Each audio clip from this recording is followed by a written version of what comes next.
Ardmore, 156 votes. Let's get it. So good. Sunshine makes it all quiet. Baby, baby.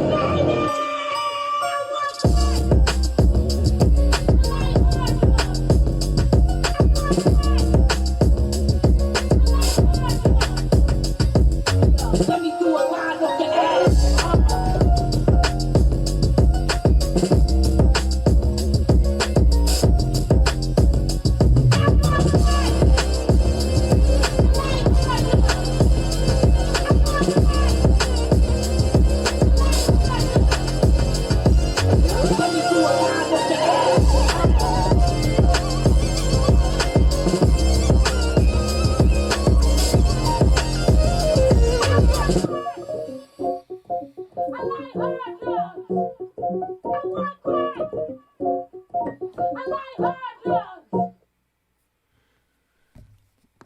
More than anything else, the amount of different sections and different sounds and different pieces of that beat are what make it a W. That outro is some of the best shit in the whole beat. You did what I was talking about. You made the sample work really well. It's right in the front. I like that lead in the second half. I love that weird, like, wavy bass sound. Your drums are always hard. I remember your drums always being fire, Ardmore. It's cool. It was a little bit like fucking NBA on TNT for a couple moments. Just some of the harmony and the horn stabs with that melody. It was making me feel like, I don't know, like I was watching like an American League football game. But well laid out and well arranged, and everything was really clear mix wise. And I love the fact that you take the time to do an outro like that with a different cool sound and still have the sample included in it, that you followed the prompt really, really, really well. For 1 hour, definitely impressive. Hey everyone, welcome back. Hope you're doing well. So first of all, I just want to say thank you, Kenny, for all the feedback. It's actually funny that you say you like my drums, because 13 months ago, I think it's 14 months ago now, when I first submitted, that was your main comment from me, was that you didn't really like my drums. And I completely agreed back then, and I completely agree now. That was something I really focused on this last year. I really appreciate that you take the time to tell people what you like and what you don't like in their beats. Let's jump into the beat now. So the first thing I checked out was the sample. I ended up chopping it up a bit, and this is what that sounds like. So what? Sunshine make me all cry. Baby, baby, I want crack. I like hard drugs. I want crack. I like hard drugs. Yo, let me do a line off your ass. The way that I did this was with Ableton's warp markers. You can just drag the warp markers and stretch things so that it's on beat. Before this battle started, I loaded up a bunch of instances of this BBC Symphony Orchestra plugin. I opened up a bunch of instances of this because I didn't want to take the first like 10 minutes of the beat battle just opening a bunch of these plugins. They're all orchestral sounds, and the first one I started with is these horns.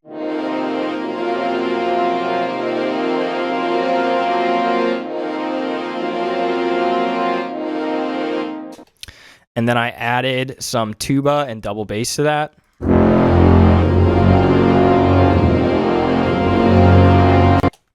And then this harp gliss.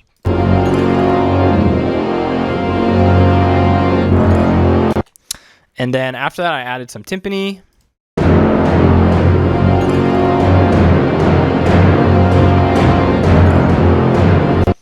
A bass drum hit.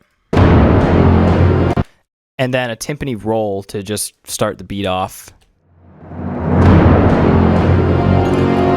And I did some volume automation here just to make it sound like a real timpani roll, how you would start piano or pianissimo really soft and then crescendo into forte. So after that, I had pretty much the whole like intro sketched out. And I knew I had to add some sort of sound that was the centerpiece of the song. And I was listening to a lot of Supreme Boy before this battle, who he's a producer that produces for BTS and a lot of K-pop groups. And I think he's a pretty versatile producer, but I think his main sound is like these hard-hitting 808s with like really short, plucky sounds that sound really cool. So I wanted to make something in that vein, and I brought up Moon guitar from Labs, and I ended up playing this.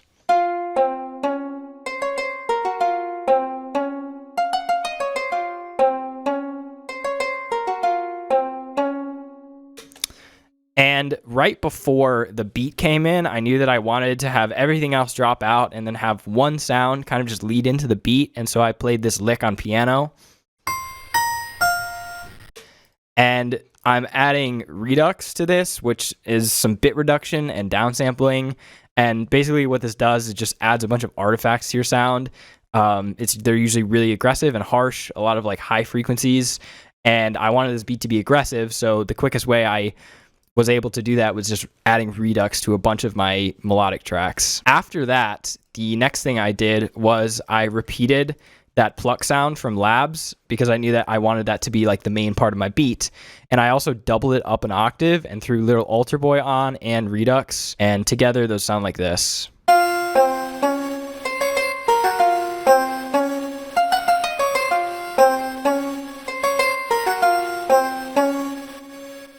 And on a bunch of these tracks, I just have a sidechain compressor being routed to the kick. This isn't something I would normally do, but you don't really have time to like mix everything super well in an hour. So the quickest way to do that and like get your drums to be really punchy is just to throw a sidechain compressor on a lot of your melodic stuff. You can even put it on like your percussion sounds just to give the kick space when it hits. Then the next thing I added was this sound from my Prophet, which I also have Little Altar Boy doing the same thing and Redux on it, and it sounds like this.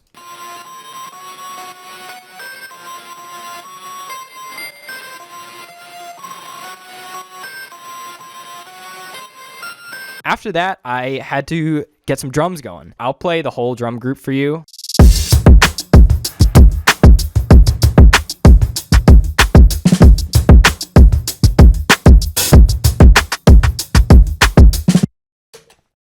All right, so the first thing I did is I just drew in this kick pattern.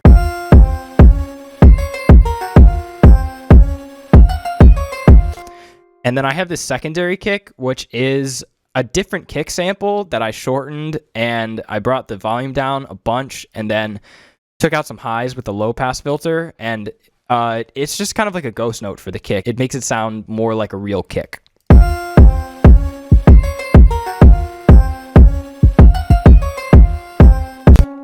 Then I had to add some snares. These are just Palace snares.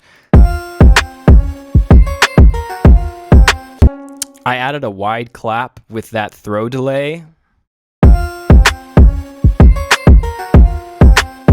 And this clap is hitting just barely before the snare, just to give a bit of like a flam effect, and it also helps with the widening. Then I have a secondary snare.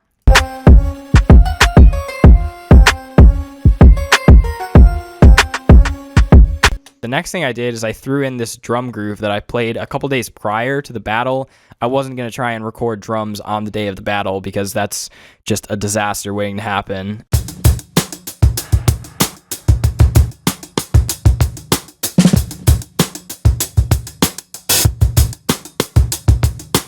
After that, I had to add in a hi-hat, and I did this trick that I learned from Lo-File, which is you draw in some really fast hi-hats and then do volume automation to give this like sweeping effect, and it sounds like this.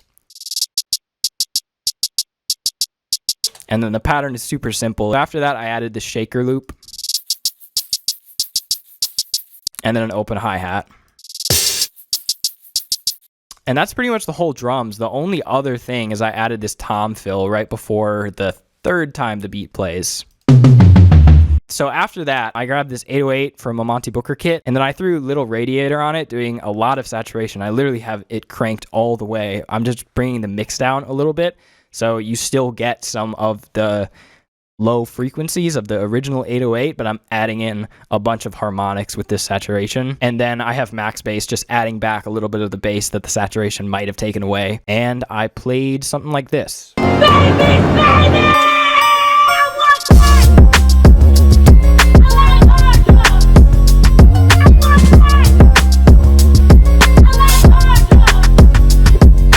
All right, now we can talk about the rest of the beat. So to be honest, I just ended up duplicating this section and then changing little things about the arrangement each time it repeats. So for the first time it repeats, I knew I wanted the drums and the 808 to cut out for the first measure and then come back in. And I wanted some sound to crescendo into when the drums came back in. So I created this.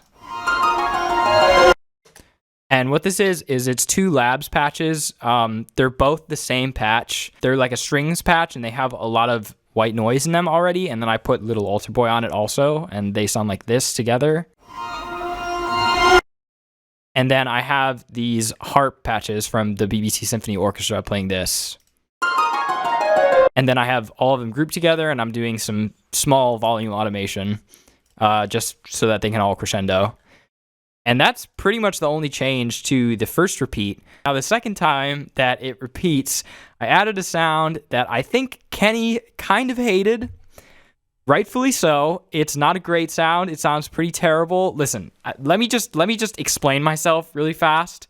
In my defense, I was listening to a lot of Call Me If You Get Lost before this, and I really, really like the track Lemonhead. You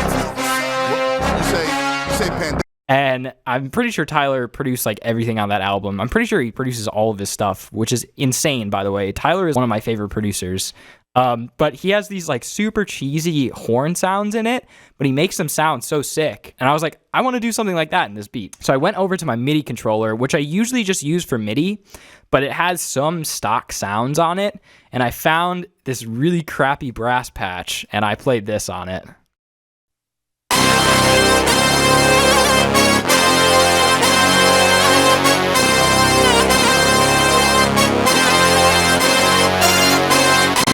Oh yeah, let's go.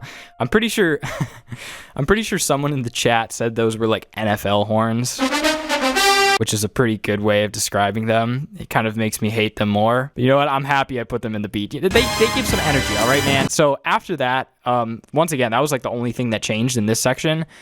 In the final section, I knew that I wanted to have a synth solo, so I brought up a lead on my Prophet, and I'll play that for you right now.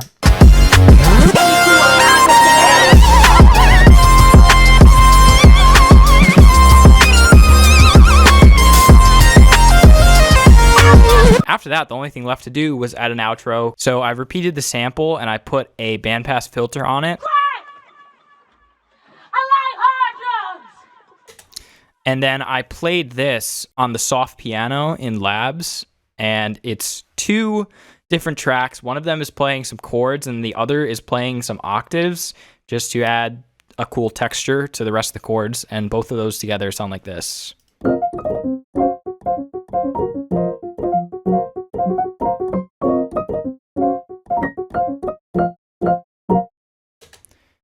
And that's pretty much the whole beat. Thank you, Kenny. Thank you to the whole community. Shout out all the other producers that entered in this battle. I'm super, super excited to compete against them all on Saturday. All right. Peace.